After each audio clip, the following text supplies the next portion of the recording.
Mimi naitwa Justin Abasi Mbuji. Mimi ni mkulima katika skimu ya umwagiliaji ya Mbuyuni, lakini pia ni mkulima ninayezalisha mbegu za kiwango cha kuadhimia ubora na mkulima mwenyewe. Wapenzi wasikilizaji na watazamaji wa video hii, ningependa kuwashirikisha leo hii katika shamba hili darasa mnaloliona hapa. Hili ni shamba ambalo nimelilima maalum kwa ajili ya kuzalisha mbegu aina ya TARI Rise 3. Mbegu hii, ndugu zangu watazamaji na wapenzi wa kilimo na wadau wa kilimo kwa ujumla, mbegu hii katika skimu yetu ya umwagiliaji wa Mbuyuni ni mbegu ambayo kwa kweli tulikuwa hatunayo, lakini nashukuru viongozi na wadau, hususan watu wa TARI, watu wa utafiti TARI, watu wa TARI wamekuwa wadau wakubwa, na ndio tulioshirikiana pamoja na kuweka mikakati iliyosababisha mimi kuanza kuilima mbegu hii katika skimu yetu hii ya Mbuyuni. Mbegu hii kwa kweli kwa msimu tulipo kwa mara ya kwanza, mimi kama mzalishaji wa mbegu niliipanda msimu wa mwaka 2023-24. Kwa kweli ileta matokeo mazuri, na mbegu hii tuliipanda hapa kwa makusudi kwa sababu ni mbegu ambayo eneo la kwetu katika skimu yetu ya umwagiliaji wa Mbuyuni iliyopo halmashauri ya Mbalali ilikuwa hailimwi maeneo hayo, lakini baada ya ushirikiano na washukuru na watu wa TARI, baada ya kushirikiana ndio tumeipanda kwa mara ya kwanza katika skimu yetu hii ya Mbuyuni. Na kwa kweli kwa msimu uliopita wa 2023-24 wakulima wengi walipokuja hapa kwenye shamba hili kuona, walifurahi sana na waliipenda sana hii mbegu, kwa sababu waliona ni mbegu ambayo kwanza inastawi vizuri, lakini pia hata muonekano na mchele wake baada tulipovuna kuja kukoboa kule mashineni, waliona ni mchele mzuri sana ambao wateja wengi au wanunuzi wengi wa mchele waliupenda sana.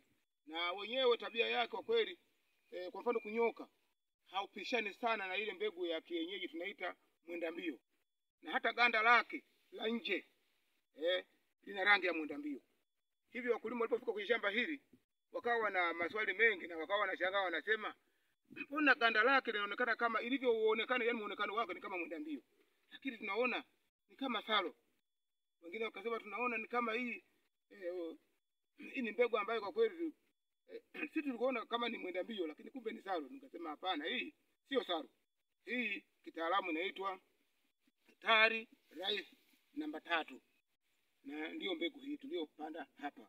Kwa hiyo wapenzi watazamaji na wasikilizaji kwa ujumla, kwa kweli mimi kama mkulima mzalishaji wa mbegu, kwa kweli nimeendelea kutoa elimu hii kwa wakulima wenzangu juu ya umuhimu wa mbegu hizi zilizofanywa utafiti na wataalamu kuzipanda, kwa sababu mbegu hizi, ndugu zangu wapenzi na watazamaji kwa ujumla wa video hii, hizi mbegu zinatija sana, na wenyewe ni mashahidi. Hata mwanzoni wakati tunaanza kuzalisha TXD 306 Salo 5, kwa kweli wakulima wengi walikuwa hawaelewi kabisa, lakini baadaye kadri sisi kama wazalishaji mbegu tulivyoendelea kuipanda mashambani na kuionyesha jinsi inavyostawi hapo mashambani, kwa kweli walivutiwa, na baadaye sasa imekuwa sio hoja tena kwa swala la mbegu ya TX 306. Kwa kila mkulima sasa anaifahamu na anaipenda, na hata uzalishaji tunaofanya kwa ujumla katika wilaya yetu ya Mbalali bado mahitaji ni makubwa ukilinganisha na uhitaji wa watu wa mbegu hizi ambazo ni za QDS. Kwa kweli wapenzi watazamaji wa video hii, napenda kuwajulisha kuwa pia pamoja na changamoto kwa mfano za ugonjwa huu wa BLB, ugonjwa huu msimu wa mwaka 2023-24 ulisumbua sana katika skimu yetu hii ya Mbuyuni kwa ujumla, lakini namshukuru Mungu mwaka huu ugonjwa kidogo umetoroka. Ni baadhi ya maeneo machache sana ndio unayakuta na ugonjwa, lakini kwa sehemu kubwa ugonjwa mwaka huu haupo, na nadhani kutokuwepo kwa ugonjwa huu kwa kweli kunaweza kutusaidia mwaka huu tukapata tija kidogo, hususan ni swala la pamoja na kwamba kuna ukame na mvua za hapa na pale, lakini ninaona tendo la kutokuwepo huu ugonjwa kwa sehemu kubwa itatusaidia sana katika kipato. Ugonjwa huu ni mbaya sana. Mimi kama mkulima mzalishaji wa mbegu na ufahamu jinsi ulivyoshambulia mwaka jana na ulivyokuwa na madhara makubwa. Kwanza, moja ya madhara makubwa ugonjwa huu ulikuwa unasababisha mpunga unakuwa mwepesi, unakosa uzito, tendo ambacho kwa kweli kiliathiri wakulima wengi sana kwa msimu wa mwaka 2023-24 kwa mwaka uliopita, kwa msimu uliopita. Hivyo basi, ndugu zangu wapenzi na watazamaji wa video hii, ninaendelea kuhakikisha kwamba kadri tutakavyokuwa shamba langu linapoendelea kustawi mpaka hatua ya mwisho ya uvunaji, tutaendelea kuhabarishana habari ya hapa. Na ni kweli mbegu hii ni nzuri, na niwaombe wakulima wenzangu, nitoe rai kwa wakulima wenzangu, tutumie mbegu hizi ambazo wataalamu wamezifanyia utafiti wakazileta ili tuzizalishe na tuzitumie kupanda mashambani ili ziletee tija. Ndugu zangu wapenzi na watazamaji na wakulima wangu zangu kwa ujumla, mbegu hizi ninyi wenyewe ni mashahidi. Mbegu hizi ni nzuri sana.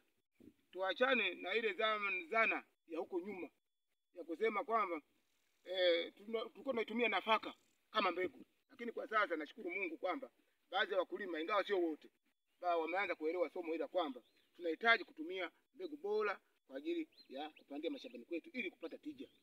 Kwa kweli mimi nawashukuru wale wote ambao nashukuru